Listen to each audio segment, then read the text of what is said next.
Hello friends, Siragadikka ஆசை சீரியலை பற்றி கொஞ்சம் பார்க்கலாமா? முத்துவின் மனித நேயமும் விஜயாவின் சுயநலமும் வெளிப்படுகிறது.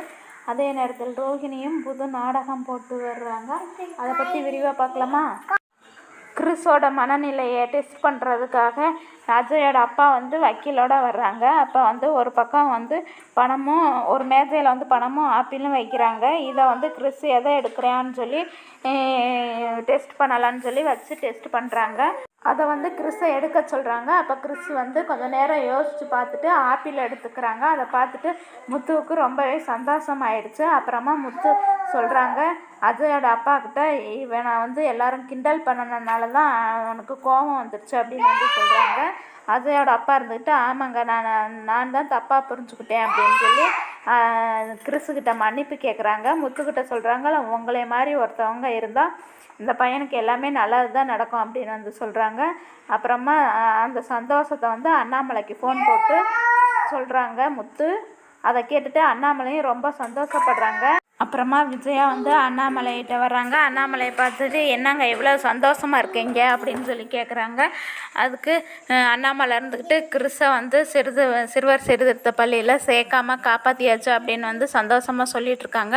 அதுக்கு விஜயா கேட்குறாங்க, ஏங்க அடுத்தவங்க பெற்ற பிள்ளைக்கு சிறுவர் சீர்திருத்த பள்ளிக்கு போகாமல் தடுத்ததில் உங்களுக்கு என்ன இவ்வளோ சந்தோஷம் அப்படின்னு சொல்லி கேட்குறாங்க. அதுக்கு அண்ணாமலை சொல்கிறாங்க, அன்னைக்கு முத்துவை என்னால் காப்பாற்ற முடியல, ஆனால் இன்றைக்கி யாரோ பெற்ற பிள்ளையே முத்து காப்பாற்றியிருக்கான். இந்த குற்ற உணர்ச்சி எனக்கு இப்போ வரைக்கும் இருந்துகிட்ருக்கேன் அப்படின்னு சொல்லி அண்ணாமலை சொல்கிறாங்க.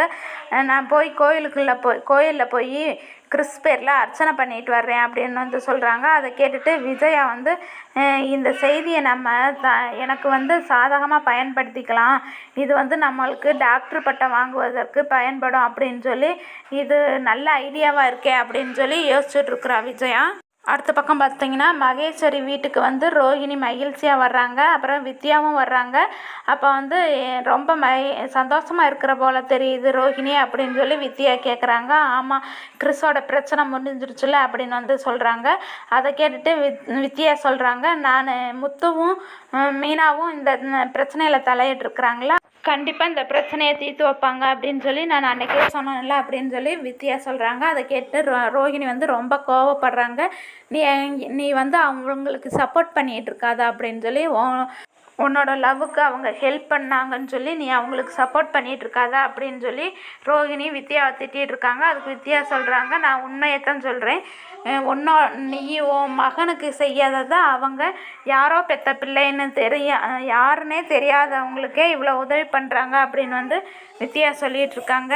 மகேஸ்வரியும் அதைத்தான் சொல்கிறாங்க.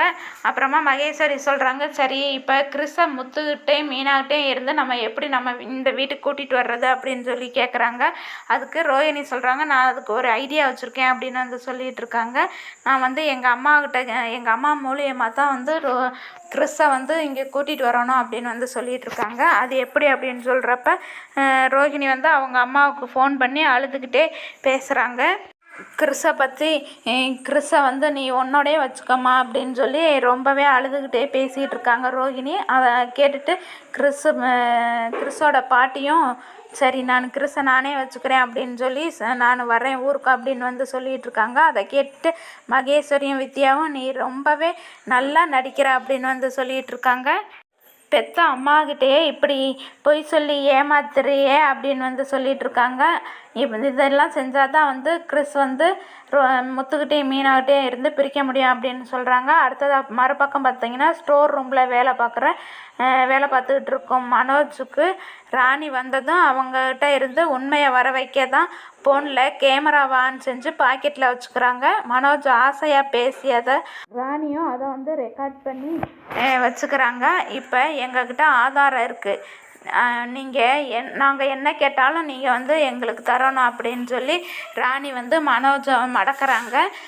புது பிரச்சனையில் சிக்கிற அந்த மனோஜை முத்துவும் மீனாவும் தான் வழக்கம் போல் மனோஜுக்கு ஹெல்ப் பண்ணுவாங்கங்கிறது அடுத்த எபிசோடில் பார்ப்போம்.